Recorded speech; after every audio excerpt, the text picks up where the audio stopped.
Today's guest is Joy. Joy has died 6 times and each time been returned with different perspectives and uncommon abilities to help others. She's living proof that you only get to die when it's your time. Joy, thank you so much for joining us today and welcome. You are so welcome. Thank you for inviting me.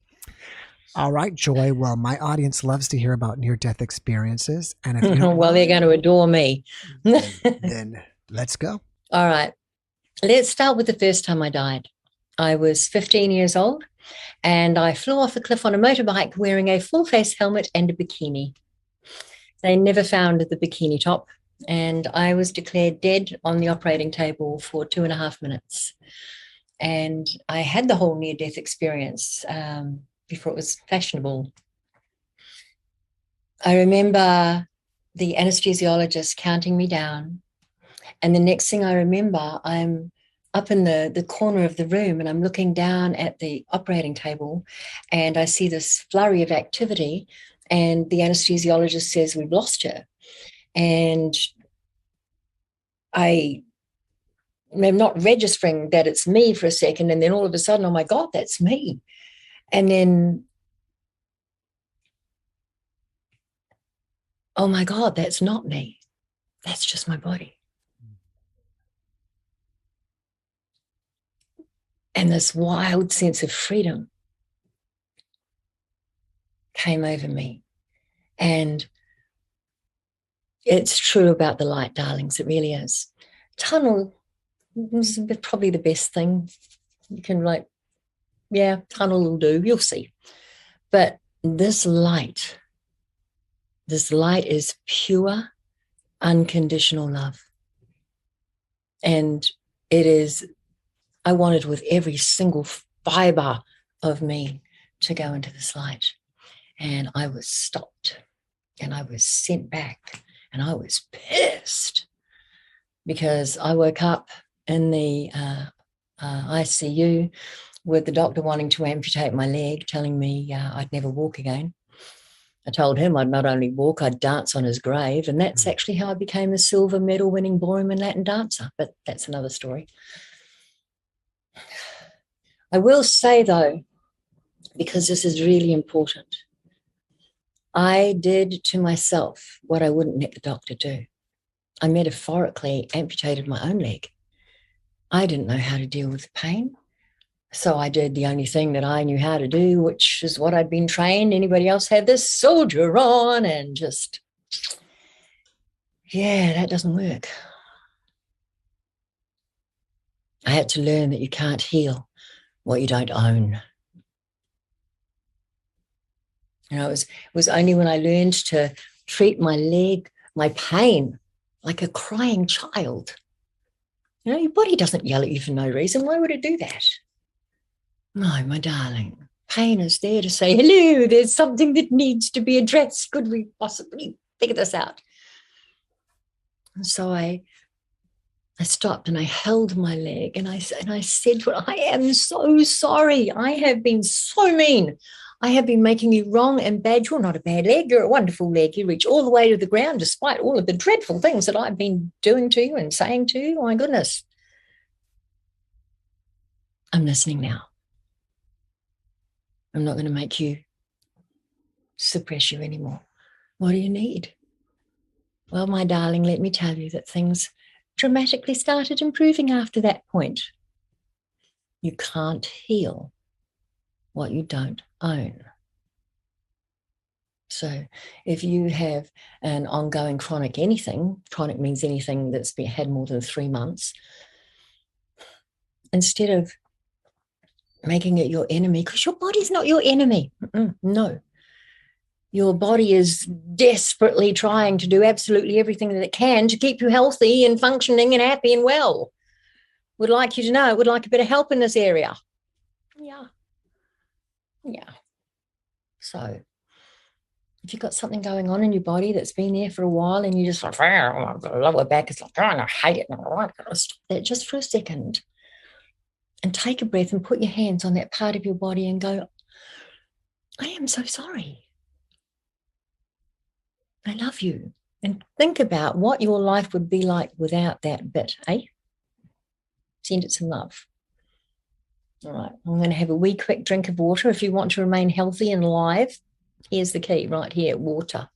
Your brain is a wet computer.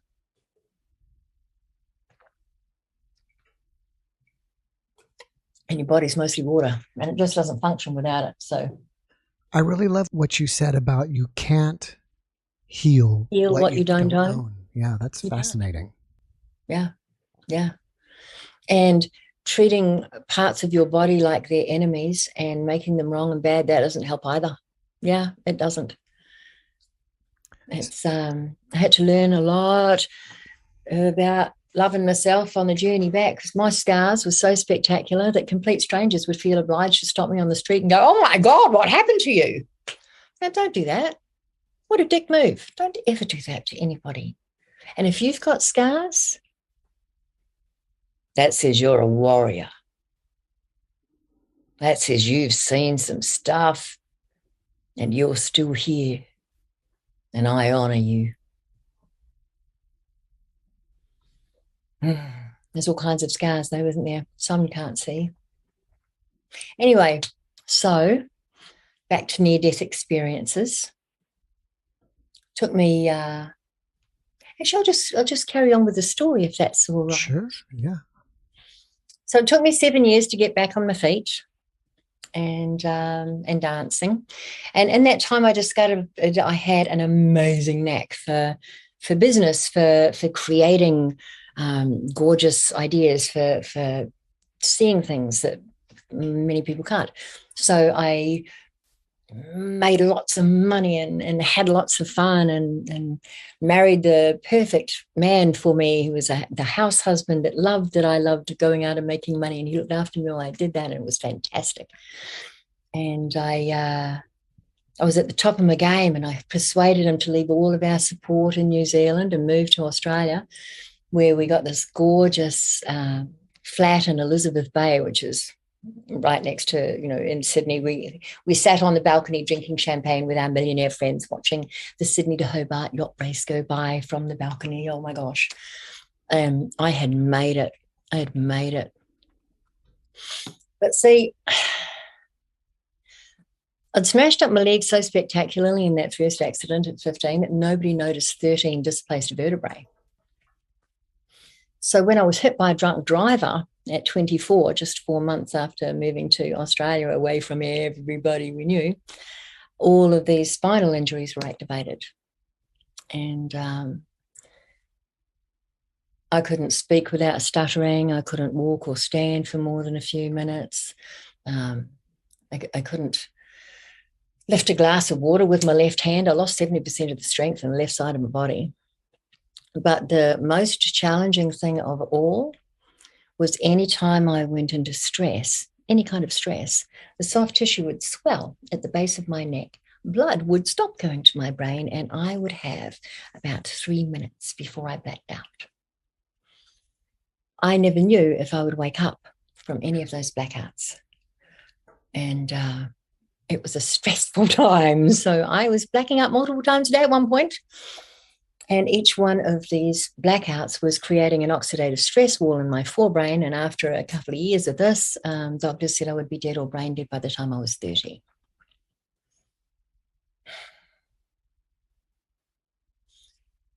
I walked with death for 18 months. We got to be really good mates. I wasn't afraid of him after the first time. I mean, I had to bring it. But you really do only get to die when you're supposed to. Some people have shorter contracts than others. I know that's hard, but that's the truth of it. My contract is a very peculiar one.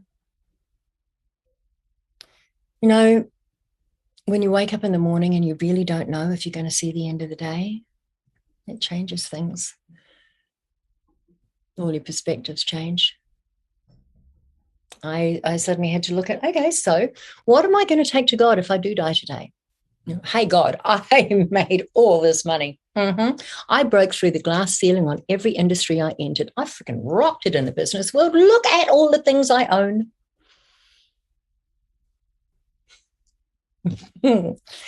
Yeah, suddenly it didn't look so crash hot when I took it to God as a sum total of everything I'd done. So I sat with myself till I could think of something that I would be proud to take to God. And it was, I made every life that I touched more joyful. And that's what I founded my life on. I highly recommend it. Even if you're not dying, which you are, we all are. But if you knew that you might die today, and my darling, you might, how does that change everything? How do you feel about how you've been living? I know these are super tough times and death is very present all around us. It's time to start talking to him, look into yourself, because we don't know how long our contract is. I am now literally twice the age, plus a year, that any doctor said I'd be. Frankly, if I'd known I was going to live this long, I probably would have taken a bit better care of myself.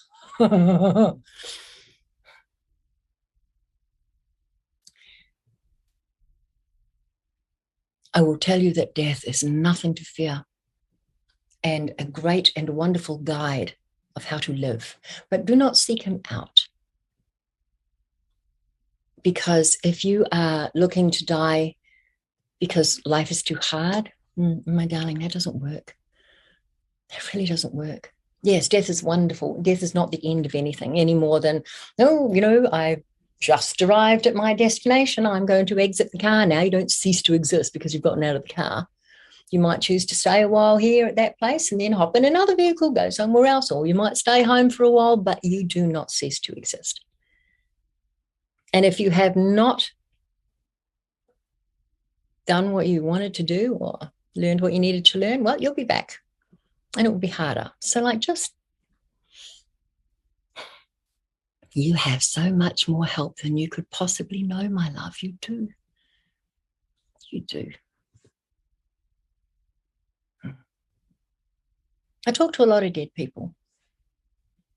I grew up in a matriarchal line of psychics, and I was just comfortably psychic. But then, well, a door blew open in my mind and I never could get it shut again. And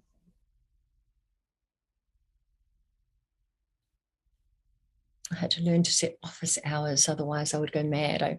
I turned from comfortably psychic to Whoopi friggin' Goldberg and ghost for a while there. And I will say that a lot of people that are brought to me to work with have been brought by their guides or by their family members. If you've had somebody really super close to you that's died, but you still feel them, like, oh, I know he's still there. That is probably because they are. Death doesn't end soul contracts. No, it's just exiting the vehicle. It's just a state change. And in fact, in a lot of cases, loved ones go on before so that they can better guide you. Did you just feel that? If you did, drop in a little deeper. And even if you didn't, extend your awareness right now to who it is that stands with you. Maybe it's a loved one who's passed. Maybe it's a guide. Maybe it's a guardian. Just take a moment right now to stop and feel. Now, if you're clairsentient, clear feeling, you might feel that hand on your shoulder. If you're clear cognizant, clear knowing, it'll come as a deep knowing. Yeah, it sounds a bit crazy, but yeah, I kind of already knew that. That's true. That's clear knowing, clear cognizance. If you're clairvoyant, clear seeing, you might get a vision or an image or a light or a color. If you're clairaudient, you might like to say, hey, thanks for saving me on all those occasions. By the way, what's your name? Or who is that? And then just stop and listen for the answer, releasing the need to control how the answer comes. Go on, just sit for a minute. I'm going to send you some love while you do that.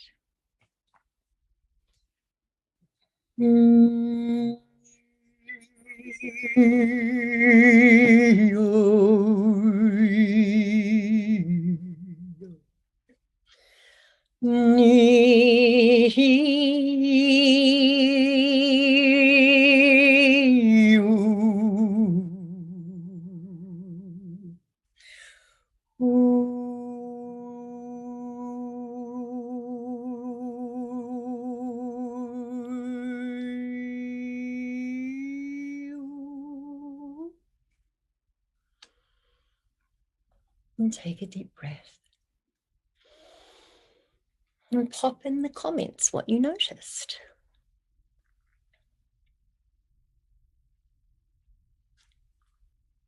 You are not alone, my darling. No, of course you're not. And yes, of course, you're being allowed to experience the illusion that you are, because look at you now. Because of this hero or shero's journey, because of these challenges, you now have the courage and the determination, the compassion, the empathy. You have everything that you need in order to be able to look into the eyes of the people that you've come here to help and say, I know. Take my hand. You can walk up together then, yeah? Well, obviously you survived. What were you doing at age 30? I'm so glad you asked.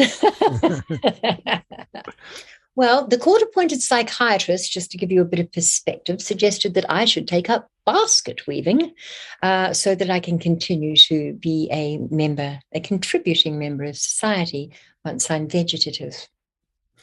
I actually found that to be a very helpful psychiatric experience, because I got to tell him what I thought of him and his parents and his lineage and his business and his... And I started studying holistic medicine. I'm certified in more than a dozen different healing modalities. And as I journeyed through each one of these modalities, with my sole focus being clear stress in 3 minutes or less, because it's that or die. So my tools are amazing. And in fact, if you to make everything that happened to me make sense, I share what it is that I learned in my long journeys back to health. Because, mate, as I journeyed through all of these different modalities, I uncovered these epic skills, like tools I would have given my eye teeth for as an executive. But they were all squirreled away in these far out places where nobody, unless they had enormous amounts of money and at least a decade, could ever possibly find. And I happened to be in that position. So I took the best. And that is what I share. And if you go to my website, experiencejoy.com, you can remember that, experiencejoy.com, and pop your name in the email, I will send you a 15-minute video that shows you how to relax instantly, how to clear stress from your body, and how to keep a clear head no matter what is going on. And what you do is you measure your stress levels on a scale of 1 to 100 before you begin the video. You give each tool a fair go to find out whether or not it works. And then you measure your stress levels again at the end, and then you tell everyone about it, because everyone needs these skills. They do. I think that's great because of the situation that's going on right now. Yes. Everybody's stressed out. So many people are just suffering from anxiety. And yes, I actually just did a course. I'm doing legacy courses at the moment. I just did one called Clear Stress in Less Time Than It Takes to Find the Valium. And I can make that available to people. I'm doing everything by donation right now. In addition to dying multiple times, I've had 6 entirely unrelated, incurable diagnoses from 6 entirely unrelated doctors. Doctors don't know everything. They don't. But I'm in, this is the 6th one. I'm growing a jaw. I am the poster child for don't get metal implants, don't get dental implants if you're at all allergic to metal. They nearly killed me and they ate away my jaw, and now I'm growing it back. And there are treatments, but $10,000 a pop for this, and I need 12, and I don't have insurance, and they're not covered anyway. But so if you find my content helpful, please consider donating to save my jaw, because I clearly am supposed to continue sharing all the things that I did, because I'm still here. I wake up in the morning. I truly do. I still wake up in the morning and go, really? Okay. Another day. All right. So anyway, so thank you for, if you want to put your money where my mouth is, I would be so very grateful. But Oh, so in my romp through all of these modalities, I learned to treat my brain like the massively sophisticated bioorganic supercomputer that it is. See, and all of the, and how to reprogram it to bypass the injuries, to access parts of my brain that I had no idea existed. Like in all of the tests, when they were just trying to figure out how screwed I was, in all of the tests that most people consider very simple, I test as an autistic child. My frontal lobes scan like that. But in all of the tests that people consider difficult, I test as genius, because with all of the oxidative stress walls in my forebrain, I can't think forward or remember back. So I learned how to think up and look down. So perspective is my superpower. I can look at a person or a circumstance or a business and not see what the troubles are, but see what the causes are and go in and pull those out. And then the rest of the dominoes just fall. And it's so magical and marvelous. Yeah. So at 30, instead of basket weaving, I had conceived of and co-created Australia's first end-user computing support organisation.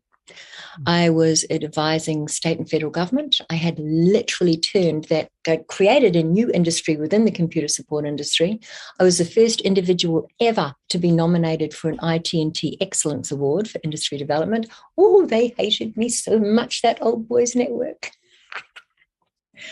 So yeah, if you have brain injuries, and the frontal lobes are such a tiny part. Listen, darling, I'm going to tell you how I did it. I reprogrammed my brain by thinking new thoughts. I thought, well, if I'm going to think new thoughts, I might as well make them thoughts that are going to lead me to the life I want and totally align. And because my mission is to make each life that I touch more joyful, well, that's got to begin within, I've learned that the fastest way to empower any relationship or project or anything, everything, all of the things, is by filling yourself up with what you want to give and giving from the overflow. You understand?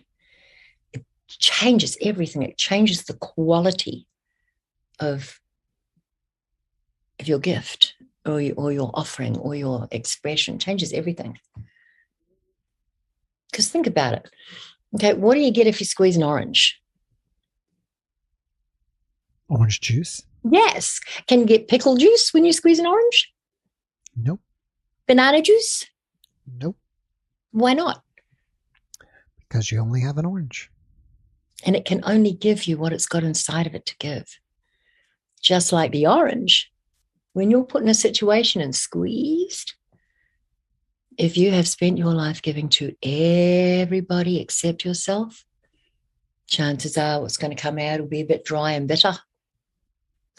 So when we give from the overflow, when we take that time to fill ourselves with what we need, oh, darling, if that's all you take from the call today, then your life will change in massive, massive ways.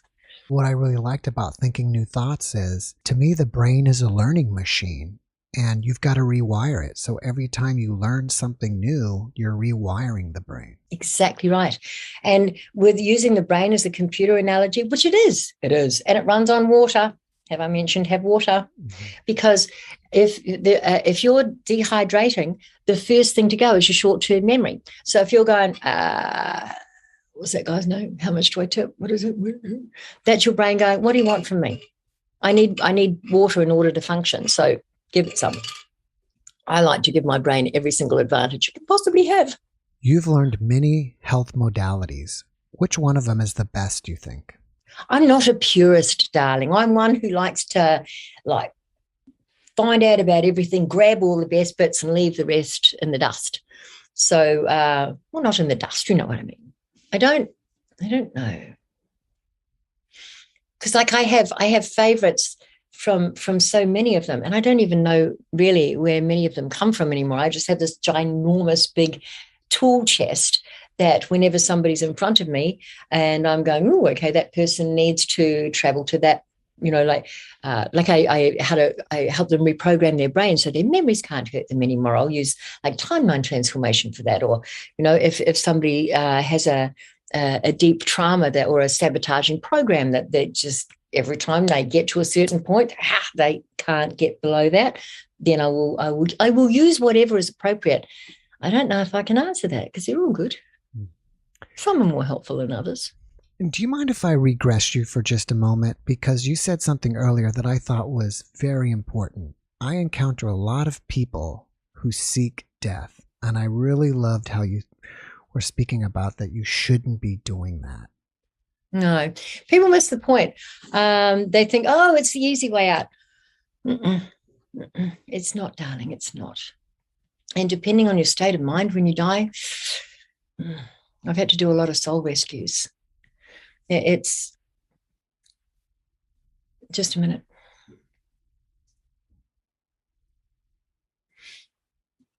Again, they're wanting you to know that you are not alone, that your angels are with you, that right now you were born for these times, my darling. If you are watching this video, then you know in your soul, you feel the truth of my words, whether or not you like it, and you probably don't. We were born for these times. You see, we each one of us hold a piece of the puzzle. The jigsaw is not in our hands. And have you ever done a jigsaw puzzle and there's a piece missing? It can drive you crazy. Is there anything more glaringly obvious than that missing piece? Please, my love, bring your piece to the puzzle. Your light is needed. Your freaky, quirky, fabulous, strange little light is exactly what is needed in this world. And if you try and take an early out, you just have to come back and do it again, And it may or may not be an easier situation, probably not. Instead, and I understand, I spent the first year after that first accident, I just tried to kill myself all the time. Second time getting my stomach pumped out, I just went, all right, okay, I'll stick around. People really do only die when it's their time. If you're still here, it's for a reason. You feel the truth of my words right now. It's going to get better. And what needs to help, and we can't change the things that happen. Oh, God, we can't control them either. But what we can do is learn how to choose how to feel about them. We can, and it's this choice that matters because it's this choice that determines what happens next. Do you understand? Like, my God, I've died 6 times. I get to decide how I feel about that. I'm cursed. Clearly, my life is never going to be easy or healthy or any of the things. Well, if you've had a thought like that, just for a moment right now, put it in the palm of your hand. Come on, put that thought in the palm of your hand. I can't, it's too hard. My life is, okay. Now, how does that thought make you feel? Let yourself feel it. Okay. Now, follow that thought to its inevitable ending. Go there. Let yourself go there. Feel how that feels. Now come back. Okay, now shake it out. Turn your hand over, shake it. I want you doing this literally. Come on. Kinesthetically. There we go. Now then, shake everything off. What's the exact opposite of that thought? My life is horrible. It's never going to get better. The exact opposite of that thought is, okay, well, what if this is like die alone and never get well? And what if you don't? What if life does get better? What if there is a chance that you have survived all of these impossible things because they have brought you to who you are and where you are watching this right now. What if this next moment is a revelation for you? What if this is the beginning of this next powerful phase of your life? What if you decided this was true just for a minute? Drop in, really drop in and feel how that feels in your body. Is there any chance at all that things will work out? Now, follow this thought to its inevitable end and see where it takes you. Go on. All right, come on back. Now then, we have two thoughts, equally valid. You get to choose which one takes you to where you want to go. You get to choose. There is a gazillion thoughts out there that you can decide on. Don't go digging around in the garbage for ones that didn't ever serve you anyway. When I decided that my mission was to bring joy and experience joy, I decided, well, okay, so first of all, I found a lot of virus programs in my head because before I had to build myself from the ground up after that drunk driver. Because like nothing, my body, mind didn't work anymore. Do you see? I mean, I couldn't function. My whole life was work. My whole life was making money and creating businesses. And it was gone. It was all gone. I couldn't do any of it. And I wasn't allowed to die. I tried walking, tried that. That didn't work that time either. So like, okay. Well, I did the only thing I knew how to do. And that is I killed the person that I was inside. The one who had all of these dreams, all of these things. And I created a new one from scratch, you know? And I thought, well, you know, if I'm going to create a new person, then I might as well make it somebody I really like. So I looked at the things that I didn't like about myself and I wrote all those down.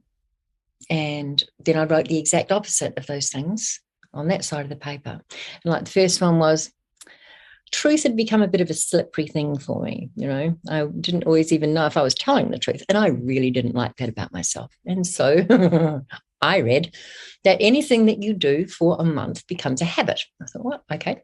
So for an entire month, I'm going to, and I went through each one of the things on my list, do the exact opposite. So every single time I told a lie, I would make myself say stop. And in my mind, I would wipe across a whiteboard and I say, cancel clear. That's not right. What I meant to say is this. And then I would follow up with the truth. Oh God, it was just the most embarrassing. And it worked.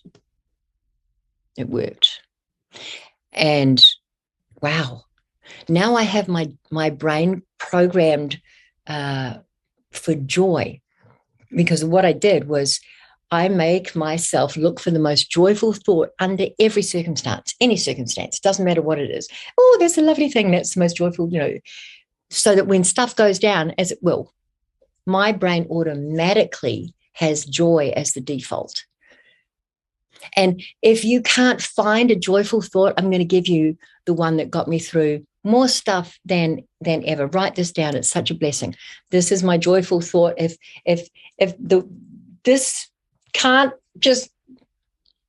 This is a miracle I don't understand yet. Use that as your joyful thought, my love. Use that as your opposite thought, okay? That's great. Yeah, it's very helpful. Yeah. Take a breath. Yeah. You know what I'm going to say? Have some more water. Cheers. We're doing a lot. Cheers, mate. Cheers. It's like you reinvented yourself. Does that sound right? Totally reinvented myself from the ground up. And I discovered that nothing is set in concrete. Oh, my God. Oh, my God. And you know what? I have the best life now. I'm going to tell you the most enormous gift. I wish somebody had told me. This is my life process. I continually evolve into the next grandest version of myself. So I'm always perfect in my imperfection. every single day I am evolving into the next grandest version of myself.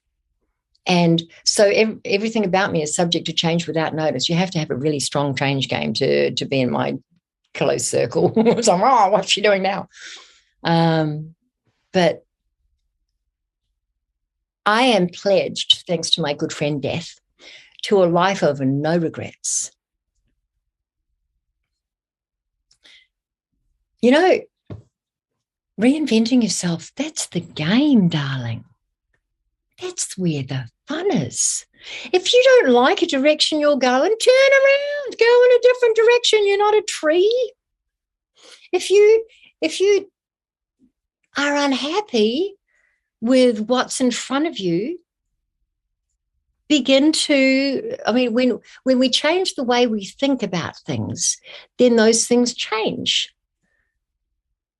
When we look for beauty instead of ugly, when we focus on joy instead of fear, well, it's a very strong attractor, isn't it? We literally have people living in heaven and earth right now, right in the same plane. People are experiencing hell, and people are experiencing ecstasy, and people are experiencing peace, and people are experiencing all kinds of things, and it's all centered not on what's happening around them, although that certainly, is a factor, but it's about how we choose to feel about it. That changes everything. When you close the door on I can't and open the door to new possibilities, like when you change the program that you've got running, like so many sabotaging programs instilled in our first frame references, which is before age 7, before we've got any kind of real chance of going, oh no, I don't actually think that's true, I know that doesn't feel right. No, all of these, like look at all the things that we've been brought up to believe, like money doesn't grow on trees, it's paper. Or you have to work hard for your money. Do you really? If that was true, every African woman would be a millionaire in living in the environments, I learned to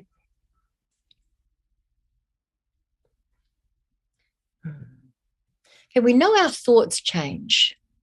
You're probably not thinking the same thing today as you were even a month ago, but how often do we actually stop and take stock of our beliefs? A thought is just a belief that we accepted as true, or a belief is just a thought that we accepted as true. And it's important. These beliefs get locked in as in the program and in the computer. And I've met people who go, I'm not going to change because that would mean, I've been wrong this whole time, or no, it's too late now. What an absolute load of rubbish.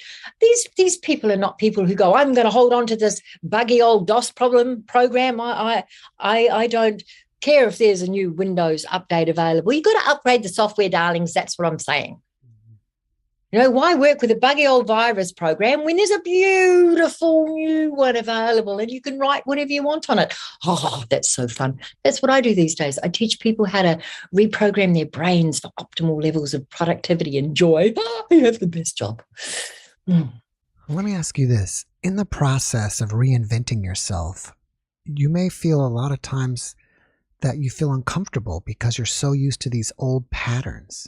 Yeah, How do you work through that? I love your quiet little questions. Get over it. I have. How do we get over it? I don't even think I have a comfort zone at this point. If you are somebody who really needs a comfort zone, and think about this, think about how much more comfortable your comfort zone will be when you've got it programmed for things that bring you joy. I like to seduce people over to the light side of their life by encouraging them to open the possibility of maybe it is okay to be happy. Let's start there. If you need to change your life, like, because I get so many people coming to me, I'm known as the wish granter by my clients, because people bring me their wishes for their health and their happiness, and I clear them of their blocks and I put them on their paths, teach them how to maintain it so they're not reliant on anybody outside of themselves. But so many people come to me with the first thing, I just want to be happy, Joy. And you know what? They don't have the first idea about what's going to make them happy. Let me tell you this, my darling, until you understand that, it's jolly hard to have. So here's your joy description. Are you ready? Write it down. I want you to make a list of all of the things that make you happy, all of the things that you love. Now, it might be a long list. I hope it is. It might be a short list. You can add to it. But I want you to do one thing at least on that list for yourself every single day. Will you do that? Because this is a good and fun and easy way to begin to reprogram your brain for more joy. And again, to focus on what is the most joyful thought in this situation. I don't know what. Yeah. How do I manage it? By not just taking out the programs that aren't working for me, but replacing them with ones that do. The universe hates a void. So lots of people are clinging. I don't like this, and this is so hard, and I can't. Stop. Take all of your focus that you have on that problem. Now you understand the problem. I'm sure you've probably chewed it over, so you understand it now. Don't care what the problem is. Take all of your attention now and place it all on the solutions. Starve the problem. Invest all of your energy in the solutions on what can help with that. And doors will open for you that simply weren't available over here before because you were looking in a different direction. Do you understand? Remove your focus from this problem, place it all on the solution, and do not allow yourself to be diverted, especially in a crisis situation. I have learned that in crisis situations, I'm an expert on crisis situations, you cannot afford the foolish indulgence of negative thinking. No, you cannot. Negative thought will come in. It's like a bullet hitting a windscreen. If you don't attend to that right away, you're going to have to deal with a whole big mess. No, you get to choose your thoughts. Look, think of an orange. What color is it? Orange. Yes. Think of a lemon. What color is it? Yellow. Yes. You have just done the most powerful thing in all of the known universes. You have taken a thought, you have placed it in your head, and then you have exchanged it for another one. But here's the secret, darling. Here's the magic. This works for more than just fruit. If you are not enjoying thoughts that you are having, change them. And that's one of the things that I love teaching. You mentioned earlier about angels. Can you tell people how to connect with their angels? Well, we did that earlier with understanding a little bit more about, first of all, release the need to control how. A lot of people, pop it in the comments if you see repeating numbers, 11, 11, 22, all of that sort of thing, or a song will come on the radio, or look, just take a breath, close your eyes. And relax and relax and relax. And I wonder if you can imagine, like, everybody has a timeline.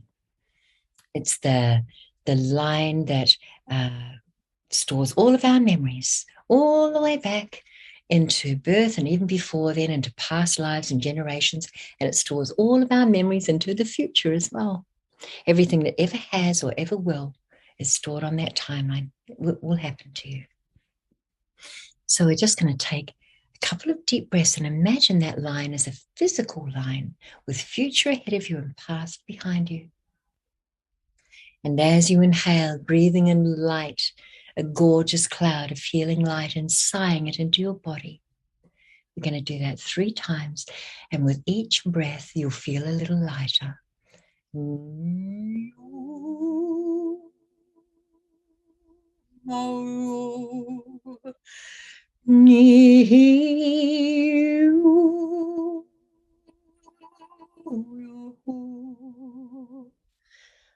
floating like a song on a breeze or a leaf on a creek. And as you float above your timeline, I wonder if you can extend your awareness to sense or see or feel or hear that it is lined with angels, wingtip to wingtip. Allow your subconscious to roam over your timeline to this point and look at all of the times, think about all of the times when you have received precisely what it is that you have needed at exactly the moment that you have needed, and rarely in the way that you think it will look, because you know how you like surprises. And so that the timing is so exquisite that you cannot take credit for it. If you are watching this video, it is for a reason. Right now, this moment, your angels have a message for you, a gift for you. Experience it now.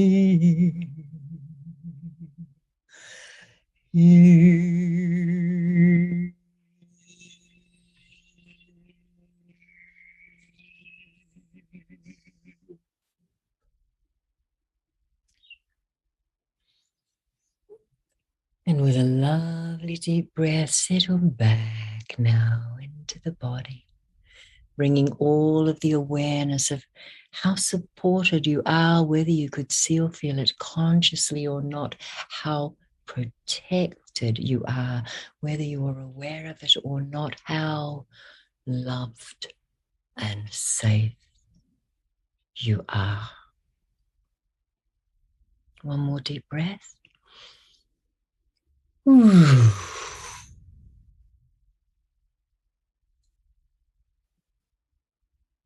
if you wish, take a moment to pop into the comments what you experienced. Did you receive a feeling or a gift or a message from your angel? You've gave us so many jewels of knowledge today. Have you written these down in a book? Well, I have my No Worries Mate book, which contains the de-worrying process that money back guarantees to eliminate all worry at its source. I actually wrote 7 books, did not have them published. They were all on one computer, and the computer and all of the backups and everything else was stolen.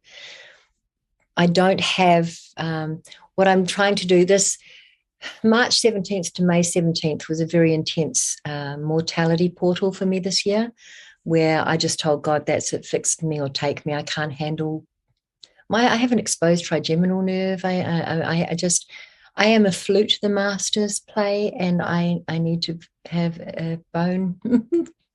So God decided instead to say, well, really, let's see how serious you are about that. And I became extremely aware of the fact that I have not told all my stories, and that I have lived this cartoon-like life so that I can share all of my wisdom with this generation who, dear Lord, needs every advantage they can get. And so upstairs management sent me to TikTok, which was the last thing I don't dance. I'm not a teenager. But that's where you found me. Yes.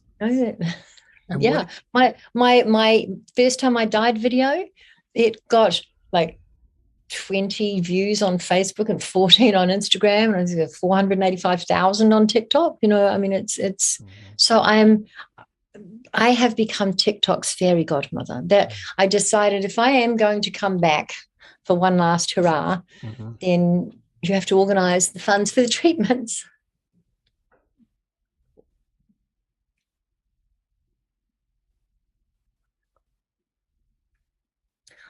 so that I can speak without pain and eat without. So I became very aware that I have not told all my stories, so I'm videoing them, and I'm doing little videos, and I'm putting them up on TikTok, and I'm doing interviews like this. Well, if someone wants to find your TikTok, what is the name of your account? TikTok's Fairy Godmother, but it is fairy with an F-A-E-R-Y, because not an F-A-I. No, I do not have a magic wand. And I was raised in the valley where Rivendell was filmed in Lord of the Rings. So I'm old school fae. I take people on Celestine prophecy adventures, and I teach them how to connect with Mother Earth and receive healing from trees. I'm that kind of fairy godmother. So, yes, find me on TikTok and follow me there. I'm on Facebook as Joy White Peacock, which was my how I learned alchemy after being bitten by a black widow, and she taught me many things. I became a master alchemist under that, but that too is a whole nother story. And if you want me to keep telling them, please consider donating to my jaw. On my Venmo is Experience Joy. And the last 4 digits are 5944. That's on my TikTok. And I have a GoFundMe, but they take such a big chunk. Or you can send me money on Facebook, or I can put up my GoFundMe. I have a feeling that there's going to be somebody who knows a sponsor who wants to help the world experience joy by just making the treatments available to me, or I have a feeling it's going to come through community. But every time I receive a donation, it makes me so grateful that somebody cares. But in the meantime, I'm doing these legacy programs every second Thursday at 6:00. I'm teaching, like yesterday I taught the manual your body didn't come with. Next one is saying no without excuse or apology, and defense against dark arts 101. I want to teach everything, and it's all by donation. So just come. I know if you don't have money, that's okay. Just come and learn and share, because you are my legacy. And the people that you share these tools with, that's my legacy. That's what I take to God. That's what I take to God. After watching this podcast, people may just want to reach out to you and ask questions. Are you up for that? And if so, how do they connect with you? I'm up for that. My website's experiencejoy.com, but again, I don't even have a mailing list. I don't have I'm good at other things. I need another business manager. I need support in sharing these tools now. I've got at least, I need support in sharing everything I have now. I don't know how to share it. I only can share it. But the methods, help me to help you. I don't know how to do that seamlessly. I need my website to be able to send out things to people automatically. I'm good at other things. All right, Joy. Well, before we finish up, do you have one last positive message that you want to share with everyone? Choose your thoughts wisely. I am living proof that incurable means curable only from within.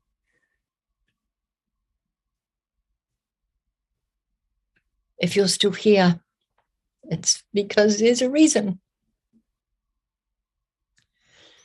Don't miss out on what that reason is by trying to take an early out.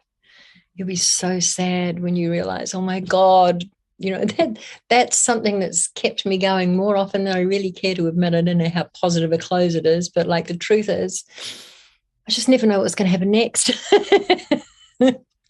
And I don't want to miss it. I don't want to miss it.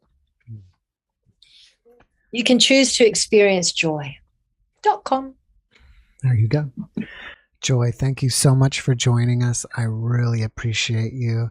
And I wish you the best, and I hope that you return as our podcast fairy godmother. I would love to return as your podcast fairy godmother. Please, if you're watching this, write what your wishes are in the comments, and I will open up my gigantic toolkit and reach in and bring something that will help you. And if you find value in it, perhaps you'll consider donating to me. I do private sessions, but rarely. Upstairs management always sends me who's supposed to see me. My clients look like combination locks with almost all of the tumblers turned. They've done a lot of self-work. I don't do baby steps. I do the baby steps with the sharing of these kind of videos things. But people come to me when they're ready for a quantum leap. I want it cleared. I want it done now. I'm ready for this next part. That's when they manifest me. And you'll know. But I'm not, my sessions, a lot of people compare them to acid trips. I don't do drugs. I'm a ceremonial shaman, but I don't do plant medicine. There's none of that. It's simply stepping you into the next grandest version of yourself with connection to your team, because it's not possible to proceed forward in the way that you need to unless you have that communication line going. You are the incarnate member of this team, not the only one. The details of how are not left to the humans. No, you need to learn to delegate. You need to understand what your job is in the team and how to do it effectively and efficiently. So there you go. Joy, thank you so much. I really appreciate you, and I wish you the best. Thank you for having me. I love you. Take care. I love you. Have a great evening. Thanks for watching the JeffMara podcast. I really appreciate you. Another way to show support is through YouTube memberships. And if you do, there are loyalty badges and other perks depending on your level of membership. All you need to do is click the join button underneath the video to find out more. Thank you for your support.